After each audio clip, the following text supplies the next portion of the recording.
বান ৰাজাৰ ইয়াতে অস্থি পাব আৰু বান ৰাজাৰ বংশবিলাকৰ অস্থি পাব যিসকলক বানাসুৰৰ বংশ বুলি কোৱা হৈছিল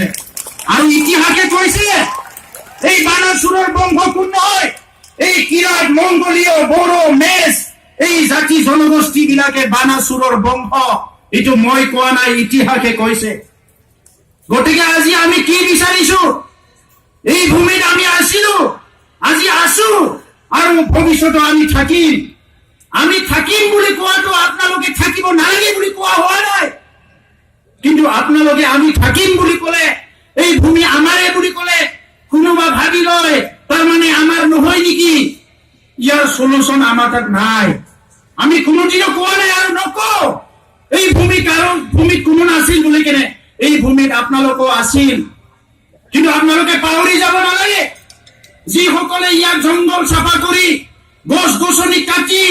মানুহ থাকিবলৈ যোগ্য কৰা হ'ল সেই অঞ্চলত আহি আপোনালোকে আজি সভ্যতা গঢ়ি উঠিলে আপোনালোকৰ ভাষা সংস্কৃতি জীয়াই ৰখাৰ কাৰণে আপোনালোকে সপোন ৰচিলে বাস্তৱ ৰচিলে সৃষ্টিৰ কাৰণে কাম কৰিবলৈ সুযোগ পালে যিসকলে আহি পেলাই ইয়াত প্ৰথমে জংগল চাফা কৰিলে বাঘ ভালুকৰ লগত যুঁজিলে সেইসকলক পাহৰি গ'লে নহ'ব সেইকাৰণে আমি কৈছো যে বদলেন সংগ্ৰামক লৈ পেলাই কোনোবা যদি আণ্ডাৰ এষ্টিমেট কৰিছে কোনোবা যদি ভাবিছে যে ইহঁতক বহুত আমাৰ হাতত ক্ষমতা আছে পুলিচ আছে মিলিটাৰী আছে ৰাজনৈতিক আছে শিক্ষা দীক্ষা আমাৰ হাতত আছে এই কছাৰীকেইটা কি কৰিব আজিও যদি কোনোবা এনেকা মনোভাৱ লৈ আছে মই আহ্বান কৰো আপোনালোকে মনোভাৱ সলনি কৰক আমি কছাৰী হয় আৰু কছাৰী হৈয়ে থাকিম কিন্তু কছাৰী হলে বুলি সি আগুৱাই যাব নোৱাৰে সি শিক্ষা দীক্ষা ল'ব নোৱাৰে সাংস্কৃতিকভাৱে আগুৱাই যাব নোৱাৰে সামাজিকভাৱে আগুৱাই যাব নোৱাৰে ৰাজনৈতিকভাৱে আগুৱাই যাব নোৱাৰে কোনো ইতিহাসত এনেকুৱা লিখা নাই সেইকাৰণে আমি চৰকাৰক কৈছো 50 বছৰে বহুত সুযোগ পালে সময় পালে কিন্তু এই 50 বছৰত আমাৰ অধিকাৰ প্ৰদান নকৰি পেলাই আমাক ন্যায় প্ৰদান নকৰি পেলাই বড় আন্দোলনটো মুখিমূৰ কৰিবৰ কাৰণে 5,000 মানুহ শ্বহীদ কৰা হ'ল 25,000তকৈ অধিক জেলত সোমোৱা হ'ল আমি প্ৰশ্ন কৰিছো ইয়াৰ ন্যায় আমি কেতিয়া পাম আমি কেছ দিব বিচৰা নাই আজি শোণিতপুৰত ভূমি পট্টা বিচাৰিলে আমাক কেছ দিয়ে আমিও কেছ দিব পাৰো ইয়াত শ্বহীদ আছে 5,000 মানুহ শ্বহীদ হৈছে আমিও কেছ দিব পাৰো ভাবিছে নেকি আইনটো কাৰোবাৰ কাৰণে বনাইছে ভাৰতৰ চাৰিসীমাৰ ভিতৰত ব্ৰহ্ম ক্ষুদ্ৰ জুৰিয়ে নাথাকক কিয় দলিত ট্ৰাইবেল জুৰিয়ে নাথাকক কিয় হিন্দু মুছলিম জুৰিয়ে নাথাকক কিয় আইনটো সকলোৰে কাৰণে সমান কোনোবা যদি ভাবিছে আইনটো মোৰ ইহঁতৰ নহয় ইয়াতকে ডাঙৰ ভুল একো নহয় আপুনি যদি কিবা কৰিছে আপুনি মোক উলিকাই দিছে যে আপুনিও সজাগ হওক আজি সেইকাৰণে আমি কৈছো ইয়াত ভূমি পট্টা বিচাৰিলে কেছ দিয়ে পঞ্চায়তৰ অধিকাৰ বিচাৰিলে কেছ দিয়ে যিসকলে জাতি গঠন কৰিম বুলি সংগ্ৰামত নামিছিলে নিজৰ জাতি গঠন কৰিম বুলি ৰক্ষা দিম বুলি সংগ্ৰাম কৰা মানুহবিলাকে অইন জাতিৰ সংগ্ৰামটো কিয় বুজি নাপায় মোৰ প্ৰশ্ন আৰু এইসকলে আজি শোণিতপুৰৰ পৰা বিধায়ক হৈ আছে মন্ত্ৰী হৈ আছে আৰু সেইসকলে কৈছে বড়োবিলাকক মাটি পট্টা দিয়া নহ'ব আমি কেতিয়াও সহ্য নকৰো আমি কেতিয়াও মানি নলওঁ এই সংগ্ৰাম চলি থাকিব এই ভূমিত আপোনাৰ যিমান অধিকাৰ আছে আমাৰো আছে এই ভূমিত তৰুণ গগৈ প্ৰফুল্ল মহন্ত কোনোবা নেতাবিলাকৰ যিমান অধিকাৰ আছে আমাৰো আছে ইয়াত কোনোবা মনমোহন সিং নৰেন্দ্ৰ মোদীৰ ভাৰতত যিমান অধিকাৰ আছে আমাৰো সিমান আছে এইটো ভাৰতৰ সংবিধানে কৈছে গতিকে আজি আমি লাজ পাইছো এলপি স্কুলৰ কাৰণে সংগ্ৰাম কৰিব লাগে কিতাপৰ কাৰণে সংগ্ৰাম কৰিব লাগে আজি অংগনবাড়ী চেণ্টাৰৰ কাৰণে সংগ্ৰাম কৰিব লাগে এই শোণিতপুৰ জিলাত চৰকাৰে 28টা ইজিএছ চেণ্টাৰ দিলে বড়ো মিডিয়ামৰ কাৰণে আজি 28টা ইজিএছ চেণ্টাৰ কেছ দি পেলাই পেণ্ডিং কৰি থলে আপোনাৰ কি লাভ হৈছে কিবা লাভ হৈছে জানো এইটো কেছ কৰি পেলাই বড়ো মিডিয়াম স্কুলটো হ'ব দিয়া নাই তাৰমানে আপোনাৰ বহুত লাভ হৈছে নেকি না আপোনাৰ ডাঙৰ ডাঙৰ খিং মানে ইয়াত ওলাইছে ইটো কৰি পেলাই আমিতো দেখিবলৈ পোৱা নাই আমি দুখ পাইছো ইফালে কয় ভূমিপুত্ৰ একেলগে থাকিম আমি যেতিয়া মনটো ঠিক কৰো একেলগে থাকিম যেতিয়া আমাক আৰু মনত পেলাই দিয়ে আপোনালোকেতো ইয়াৰ কাৰণে যোগ্য নহয় আমাক পুনৰ মনত পেলাই দিয়ে তো সেইকাৰণে আজি বড়োসকলৰ সংগ্ৰামটো এটা ন্যায্য প্ৰাপ্য অধিকাৰৰ কাৰণে সংগ্ৰাম এইটো আমি সৃষ্টি কৰা সংগ্ৰাম নহয় এইটো পৰিৱেশে সৃষ্টি কৰা সংগ্ৰাম আৰু এনেকা সংগ্ৰাম অকল বড়োলেণ্ড নহয় আজি বিদৰ্ভ ৰাজ্য বিচাৰিছে গোৰ্খালেণ্ড বিচাৰিছে তেলেংগানা বিচাৰিছে ইয়াত মানে ঝাৰখণ্ড বিচাৰি আছিলে এই সকলোকে কৈছিলে এটা সময়ত লালু প্ৰসাদ যাদৱে আজি হীৰা শৰণীয়া ডাঙৰীয়া এইবোলে কৈ আছে মই থাকালৈকে বড়োলেণ্ড হবলৈ নিদিওঁ কোন হীৰা শৰণীয়া এইটো যি হীৰা শৰণীয়াই এটা সময়ত উপনিবেশিক শাসন বুলি ভাৰত ৰাষ্ট্ৰৰ তলত নাথাকো বুলি সংগ্ৰাম কৰিব গ'লে গ'ল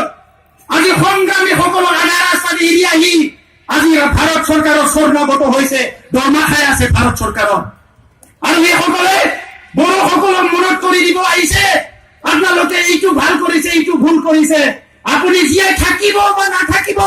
ইয়াৰ আমি কোনো কথা আমি চিন্তা কৰিব নোৱাৰো কিন্তু বড়োসকল ভূমিপুত্ৰ হিচাপে ইয়াৰ ন্যায় পাবই লাগিব এই কথাটো আমি কেতিয়াও মানে হাৰ নামানো ইয়াৰ কাৰণে আমি কেতিয়াও পিছ নহব তো এইকাৰণে আজি অসম চৰকাৰ ভাৰত চৰকাৰ ৰাজনীতিৰ নামত ৰাজনীতি কৰিলে নহব ইলেকশ্যন আহিলে লম্ফ জম্ফ কৰিলে নহব যোৱা ইলেকশ্যনৰ আগত পাৰ্লামেণ্ট ইলেকশ্যনৰ আগত বিজেপিয়ে কৈছিলে আমি যদি ক্ষমতালৈ আহো ভূমি পট্টা দিম আৰু 5 মাহ আছে চৰকাৰ আৰ পি শৰ্মা ডাঙৰীয়া পাহৰি গ'ল আমাৰ নিখিল বড়ো ছাত্ৰ সন্থাৰ অফিচত যাই কৈছিলে মই যদি এপছৰ কথা নামানো এপছৰ লগত নাথাকো মোৰ পাপ লাগিব আমি পাপ দিব বিচৰা নাই তেখেতে জীয়াই থাকক দীৰ্ঘায়ু হওক আৰু জাতিৰ কাৰণে দেশৰ কাৰণে কাম কৰিব পাৰক কিন্তু এই কথাটো আমাক ক'ব নালাগিছিলে হয়তো 50 বছৰ আগৰ কছাৰী বিলাকক ক'লে পাহৰি গ'লহেঁতেন এক গিলাচমান আপং খাই পেলাই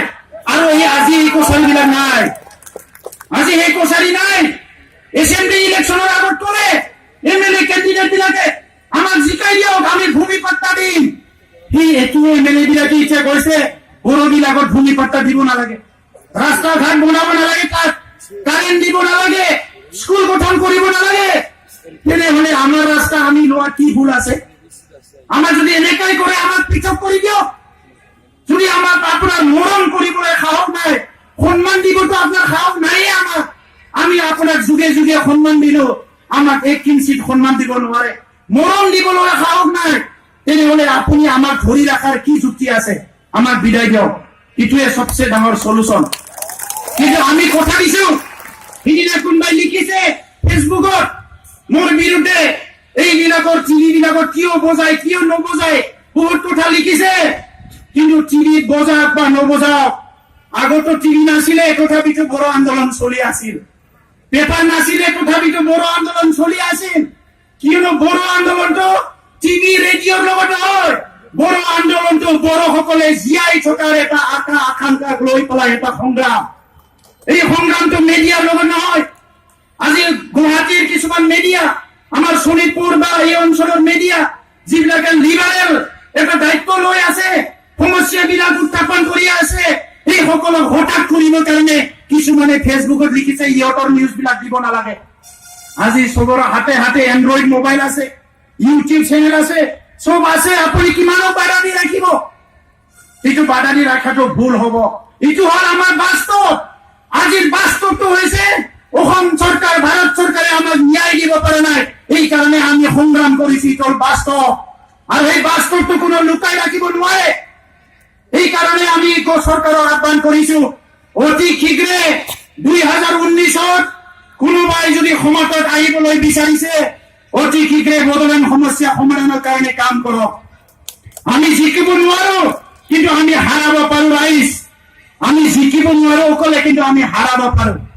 এক্স ওয়াই জেড যাক ইচ্ছা কৰে আমি তাকে হাৰাই দিব পাৰো টকা পইচা থাকিলেও লাভ নহব আমাৰ মাজত কিছুমান দালালি সৃষ্টি কৰিছে গাঁৱে গাঁৱে এৰি দিছে এই দালালি বিলাকে একো কামত নাহিব আগতো কামত অহা নাই আমাৰ লগত এতিয়াও কামত নাহে সেইকাৰণে যিখিনি সময় বাচি আছে এই সময়ত সৎ ব্যৱহাৰ কৰক মই সৰ্বানন্দ সোণোৱাল ডাঙৰীয়াকো আহ্বান কৰিছো আপুনি জাতীয় নায়ক জাতীয় সংগঠন নেতৃত্ব দি আহিছে, জাতীয় সমস্যাবিলাক বুজি পায়। আজি যদি ৰাজনীতিক এটা ৰাষ্ট্ৰ পৰ্যায়ৰ দলৰ নেতা হোৱাৰ লগে লগে ক্ষুদ্ৰ ক্ষুদ্ৰ জাতীয় সত্তাবিলাক যদি পাহৰি যায়, ইয়াকে দুৰ্ভাগ্যজনক একো নহব। নিজৰ 5 বছৰটোতো আপুনি ভালকে পাল কৰিব, 5 বছৰৰ পিছত কিন্তু ইতিহাসটো আপোনাৰ ওপৰত লিখা আৰম্ভ কৰি দিব। এই ইতিহাসত কি কি শব্দ বাক্য ব্যৱহাৰ কৰিব, এইবিলাক কিন্তু আমি গেৰেণ্টি দিব নোৱাৰো, আমি কব নোৱাৰো। সেইকাৰণে সাজু হৈ থাকক ৰাইজৰ। 1 নম্বৰ লামায়া जाहैबाय सोमावसारनाय।